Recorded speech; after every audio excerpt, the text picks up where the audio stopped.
Daily routines of A direct selling സീരീസിന്റെ മൂന്നാമത്തെ എപ്പിസോഡാണ് ഇന്ന്. ഇന്നത്തെ വിഷയം ഇതാണ്, ഫോളോ അപ്പ് ആൻഡ് റീറ്റെയിൻ. ഈ ഒരു വീഡിയോ എപ്പിസോഡിലൂടെ നിങ്ങളിലേക്ക് എത്തിക്കാൻ വേണ്ടി പോകുന്നത് ഫോളോ അപ്പിന്റെ ഇമ്പോർട്ടൻസ് അല്ലെങ്കിൽ ഫോളോ അപ്പ് നമ്മുടെ ഡെയിലി റുട്ടീനിലേക്ക് എങ്ങനെയൊക്കെ ഇംപ്ലിമെന്റ് ചെയ്യാം എന്നതിനെ കുറിച്ചിട്ടാണ്. നിങ്ങൾക്ക് ഒരുപാട് ആളുകൾക്ക് അറിയുന്ന കാര്യങ്ങളും അറിയാത്ത കാര്യങ്ങളും എന്നാൽ പിന്നെ നിങ്ങൾ ശ്രദ്ധിക്കേണ്ട കാര്യങ്ങളൊക്കെ തന്നെ ഈ ഒരു വീഡിയോയിൽ ഉണ്ടായേക്കാം. ഒന്നാമത്തെ കാര്യം അതാണെങ്കിൽ, രണ്ടാമത്തെ കാര്യം റീറ്റെയിനിങ് എന്ന് പറയുന്ന ഒരു ഭാഗമായിട്ട് ബന്ധപ്പെട്ടതാണ്. ഈ ഒരു സീരീസിന്റെ ആദ്യത്തെ വീഡിയോയിൽ തന്നെയായിരുന്നു റീറ്റെയിനിങ്ങിനെ പറ്റി നമ്മൾ പറഞ്ഞിട്ടുണ്ടായിരുന്നത്. പ്രോസ്പെക്ടിങ് എന്നതായിരുന്നു ആദ്യത്തെ എപ്പിസോഡിന്റെ ഭാഗമായിട്ട് നമ്മൾ ചെയ്ത വീഡിയോ. പ്രോസ്പെക്ടിങ് ഒരുപോലെ നടക്കണം, റീറ്റെയിനിങ് ഒരുപോലെ നടക്കണം, ഇതായിരുന്നു നമ്മൾ പറഞ്ഞിരുന്ന കാര്യം. അതായത് നമ്മളുടെ ഫേമിന്റെ ഭാഗമായിട്ട് ഒരാളെ ഇൻവൈറ്റ് ചെയ്യുന്ന പ്രക്രിയയാണ് പ്രോസ്പെക്ടിങ് എന്നതുകൊണ്ട് ഉദ്ദേശിക്കുന്നത്. അതും വളരെ കൃത്യമായിട്ട് നമ്മൾ ഡെയിലി ചെയ്യേണ്ട, നമ്മുടെ ഡെയിലി റുട്ടീനിലേക്ക് ഉൾപ്പെടുത്തേണ്ട കാര്യമാണ്. അതുപോലെ തന്നെ ആ വന്നിരിക്കുന്ന ഒരു വ്യക്തിനെ കൃത്യമായിട്ട് ഫോളോ അപ്പ് ചെയ്യുക എന്നത് പറയുമ്പോൾ അത് ആ വ്യക്തിനെ നിലനിർത്തി കൊണ്ടുകൊണ്ട് നമ്മുടെ കടമയാണ്. ഒരുപാട് ഡയറക്ട് സെല്ലേഴ്സ് ചെയ്യുന്ന ഒരു കാര്യം, പുതിയ ആളുകളിലേക്ക് ബിസിനസ് എത്തിക്കുന്നത് ഭയങ്കര ഫാസ്റ്റ് ആയിട്ടാണ്. എന്നാൽ വന്നിരിക്കുന്ന ആളുകളെ മൈൻഡ് പോലും ചെയ്യാത്ത ഒരവസ്ഥ, അവരെ ഫോളോ അപ്പ് ചെയ്യാത്ത ഒരു അവസ്ഥയുണ്ട്. അപ്പോൾ ഒരു ബിസിനസിന്റെ നിലനിൽപ്പ് എന്ന് പറയുന്നത് പ്രോസ്പെക്ടിങ് അഥവാ പുതിയ ആളുകളെ ബിസിനസ്സിലേക്ക് ഇൻവൈറ്റ് ചെയ്യുന്നതും റീറ്റെയിനിങ് എന്നാൽ വന്നിരിക്കുന്ന ആളുകളെ മെയിൻറ്റെയിൻ ചെയ്ത് പോവുക എന്നുള്ളതുമാണ്. അപ്പോൾ ഈ രണ്ട് കാര്യങ്ങളാണ് ഒരു ബിസിനസിന്റെ നിലനിൽപ്പിന് മെയിൻ ആയിട്ട് വേണ്ട കാര്യം. അപ്പൊ നമ്മുടെ ഫോളോ അപ്പ് ആൻഡ് റീറ്റെയിൻ എന്ന് പറയുന്ന ഭാഗത്തിലേക്ക് ഒന്ന് നോക്കിക്കഴിഞ്ഞാൽ, ഫോളോ അപ്പ് എന്ന് പറയുന്ന ഒരു ഭാഗമായിട്ട് ബന്ധിപ്പിച്ചിട്ടും നമുക്ക് റീറ്റെയിനിങ്ങിനെ കണക്ട് ചെയ്യാൻ വേണ്ടി പറ്റും. അപ്പൊ എന്താണ് ആ കാര്യങ്ങളൊക്കെ എന്നുള്ളത് നമുക്ക് നോക്കാം. ഫോളോ അപ്പ് എന്ന് പറയുന്ന സബ്ജക്റ്റിനെ കുറിച്ച് സംസാരിക്കുമ്പോൾ ഫോളോ അപ്പിൽ തന്നെ രണ്ട് കാര്യങ്ങൾ വളരെ പ്രധാനപ്പെട്ടതാണ്. ഒന്ന് digital way of follow up, രണ്ട് physical way of follow up. അതിൽ physical way of follow up എന്ന് പറയുമ്പോൾ അത് നമുക്ക് കൂടുതലായിട്ട് അറിയുന്ന ഒരു കാര്യമാണ്.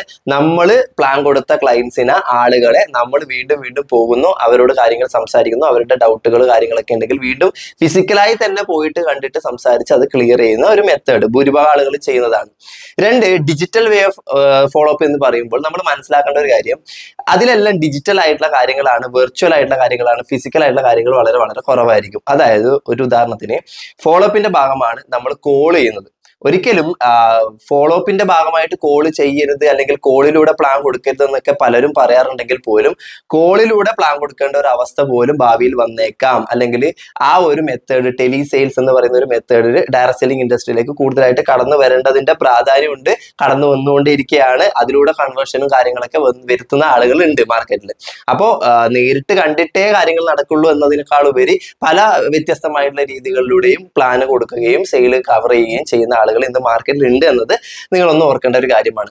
അപ്പോൾ ഈ ഫോളോ അപ്പ് ചെയ്യുന്നതിന്റെ ഭാഗമായിട്ട് കൂടുതലായിട്ടും ഞാനും പ്രയോറിറ്റി കൊടുക്കുന്നത്, ഫോളോ അപ്പ് ചെയ്യുന്നതിന്റെ ഭാഗമായിട്ട് നിങ്ങൾ അതിനെ ഒന്ന് ട്രെയിൻ ചെയ്ത് വരിക, ഫോണിലൂടെ ഫോളോ അപ്പ് കൊടുക്കുക, കാര്യങ്ങളൊക്കെ ചെയ്യുക. പ്ലാനും കാര്യങ്ങളൊക്കെ അതിൽ കുറച്ചും കൂടി എക്സ്പീരിയൻസ് ആയതിനു ശേഷം നമുക്ക് വർക്ക്ഔട്ട് ചെയ്യാവുന്നതാണ്. അങ്ങനെയാണെങ്കിൽ ഫോളോ അപ്പിന് വേണ്ടിയിട്ട് നമ്മൾ കോൾ യൂസ് ചെയ്യുന്നത് നല്ലൊരു കാര്യമായിട്ടാണ് തോന്നുന്നത്. നിങ്ങൾ നല്ല രീതിയിൽ തന്നെ അതിനെ യൂസ് ചെയ്യേണ്ടതാണ്. എങ്ങനെ കോൾ ചെയ്യണം, എന്ത് സംസാരിക്കണം, എന്ത് സംസാരിച്ചുകൂടാ, എത്ര സമയത്തേക്കായിരിക്കണം നമ്മുടെ ഫോളോ അപ്പ്, എന്തിന്റെ മാനദണ്ഡത്തിലാണ് നമ്മൾ ഫോളോ അപ്പ് ചെയ്യാൻ വിളിക്കുന്നത്, ഇതൊക്കെ നമ്മൾ നോക്കേണ്ടത് അത്യാവശ്യമാണ്.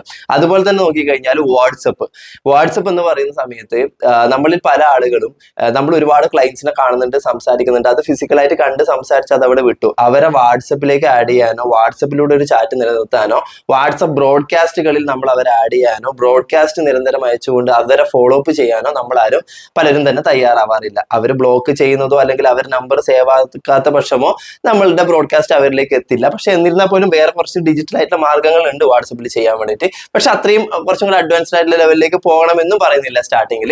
തൽക്കാലത്തേക്ക് നിങ്ങൾ എന്ത് ചെയ്യാന്ന് വെച്ച് കഴിഞ്ഞാൽ അവരെ ബ്രോഡ്കാസ്റ്റിലേക്ക്, നമ്മൾ പ്ലാൻ കൊടുത്ത ആളുകളെ ബ്രോഡ്കാസ്റ്റിലേക്ക് ഉൾപ്പെടുത്തുക, ആളുകളുടെ അച്ചീവ്മെന്റ്സ് കാര്യങ്ങൾ എല്ലാം തന്നെ അവരിലേക്ക് ഷെയർ ചെയ്തിട്ട് എത്തിക്കുക. അപ്പോൾ ഈ രീതിയിലൊക്കെ നമ്മൾ ഫോളോ അപ്പ് ചെയ്യേണ്ടത് വളരെ അത്യാവശ്യമാണ്. അപ്പോൾ digital way of follow up എന്ന് പറയുന്ന സമയത്ത് സോഷ്യൽ മീഡിയാസ് അല്ലെങ്കിൽ വാട്സപ്പ് കോള് കാര്യങ്ങളൊക്കെ യൂസ് ചെയ്തുകൊണ്ട് ഫോളോ അപ്പ് ചെയ്യുന്നത്, ഇൻഫർമേഷൻ അവരിലേക്ക് എത്തിക്കുന്നത്, അവരുടെ എൻക്വയറി വീണ്ടും വരുന്നത്, കാര്യങ്ങൾ സംസാരിക്കുന്നത്, ആ ഒരു method. Physical way of follow up എന്ന് പറയുന്ന സമയത്ത് നമ്മൾ നേരിട്ട് കണ്ട ആളുകളെ നമ്മൾ വീണ്ടും നേരിട്ട് തന്നെ കാണുന്നു, അല്ലെങ്കിൽ ഇപ്പോൾ കോളിലൂടെ കാര്യങ്ങൾ സംസാരിച്ച, സൂമിലൂടെ കാര്യങ്ങൾ സംസാരിച്ച ആളുകളെ ഫോളോ അപ്പിന്റെ ഭാഗമായിട്ട് നേരിട്ട് തന്നെ പോയിട്ട് കാര്യങ്ങൾ കൺവിൻസ് ചെയ്യുന്ന ഒരു അവസ്ഥ. അപ്പോൾ ഡിജിറ്റലും നല്ലതാണ്, ഫിസിക്കലും നല്ലതാണ്. പക്ഷെ ഒട്ടുമുക്കാ സമയങ്ങളിലും നമുക്ക് ഫിസിക്കലായിട്ട് പോകാൻ വേണ്ടി പറ്റണമെന്നോ ഫോളോ അപ്പ് ചെയ്യാൻ പറ്റണമെന്നോ ഇല്ല. അങ്ങനെയാണെങ്കിൽ digital way of follow up എന്ന് പറയുന്ന ഒരു ഭാഗം നിങ്ങൾ വളരെ സീരിയസ് ആയിട്ട് നോക്കി കാണേണ്ട ഒന്നാണ്. മറ്റൊരു കാര്യം പറയാനുള്ളത്, നമ്മളുടെ ടീമിന്റെ ലീഡർ ആണെന്ന് വിചാരിക്കുക. നമ്മളുടെ ടീമിൽ ഒരു 100ഓളം ആളുകളുണ്ട്. ഈ 100ഓളം ആളുകൾ ഡെയിലി പ്ലാൻ കൊടുക്കുന്ന ആളുകളെ നമ്മൾക്ക് ഡയറക്റ്റ് ആയിട്ട് കാര്യങ്ങൾ ചെയ്യാൻ വേണ്ടി പറ്റണമെന്നില്ല. അപ്പൊ നമ്മൾ എന്താ ചെയ്യേണ്ടത്, ഡെയിലി വർക്കിൽ ഉൾപ്പെടുത്തേണ്ടത് എന്താണ്, നമ്മളുടെ ടീമിലെ നല്ല കോർ ലീഡേഴ്സിന് അവർക്ക് ഡ്യൂട്ടി ഡെലിഗേറ്റ് ചെയ്ത് കൊടുക്കുക. നമ്മൾ അവരെ വേണം ഫോളോ അപ്പ് ചെയ്യാൻ.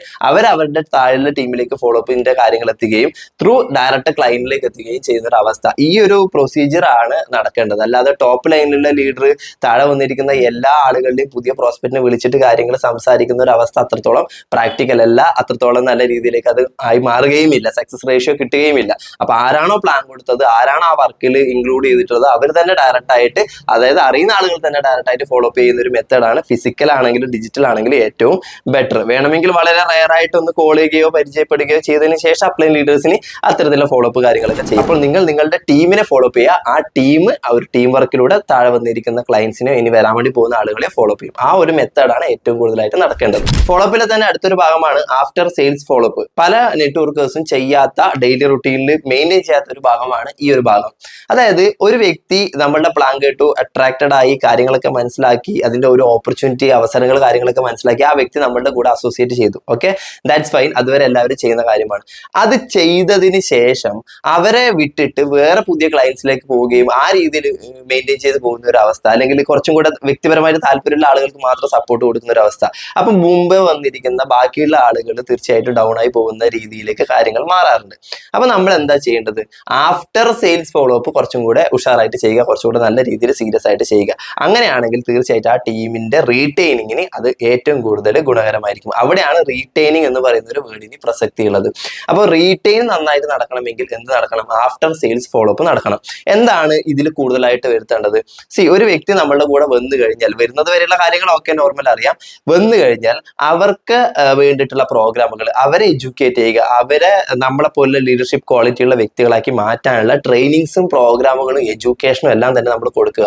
അങ്ങനെ ആ ടീമിനെ മെയിൻറ്റെയിൻ ചെയ്ത് അവരെ നല്ല ലീഡർഷിപ്പിലുള്ള എക്സ്പീരിയൻസ്ഡ് ആയിട്ടുള്ള പല വേസിൽ പല ക്ലയൻസിനെ കമ്മ്യൂണിക്കേറ്റ് ചെയ്തിട്ട് ക്ലിയർ ചെയ്തിട്ട് സെയിൽസിലേക്ക് കൊണ്ടുവരാൻ വേണ്ടി പറ്റുന്ന രീതിയിൽ ഏബിൾ ആയിട്ടുള്ള വ്യക്തികളായിട്ട് മാറ്റുക.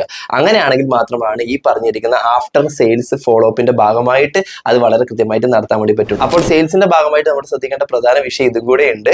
നിലവിൽ വന്നിരിക്കുന്ന ആളുകളെ മെയിൻറ്റെയിൻ ചെയ്തിട്ട് കൃത്യമായിട്ട് അവരെ എഡ്യൂക്കേറ്റ് ചെയ്ത് മുന്നോട്ടേക്ക് കൊണ്ടുപോകുക. അല്ലാതെ പുതിയ ആളുകളെ മാത്രം കാത്തിരിക്കുന്ന, പുതിയ ആളുകളെ മാത്രം തേടി പോകുന്ന ഒരു അവസ്ഥ ഉണ്ടാവരുത്. അതിന്റെ കൂടെ തന്നെ എടുത്തു പറയേണ്ട ഒരു കാര്യമാണ് ചെറിയ ചെറിയ സന്തോഷങ്ങളൊക്കെ പങ്കുവയ്ക്കുക, അല്ലെങ്കിൽ ചെറിയ ചെറിയ കാര്യങ്ങളൊക്കെ, അച്ചീവ്മെന്റ്സ് ഒക്കെ സെലിബ്രേറ്റ് ചെയ്യുക എന്നുള്ളത്.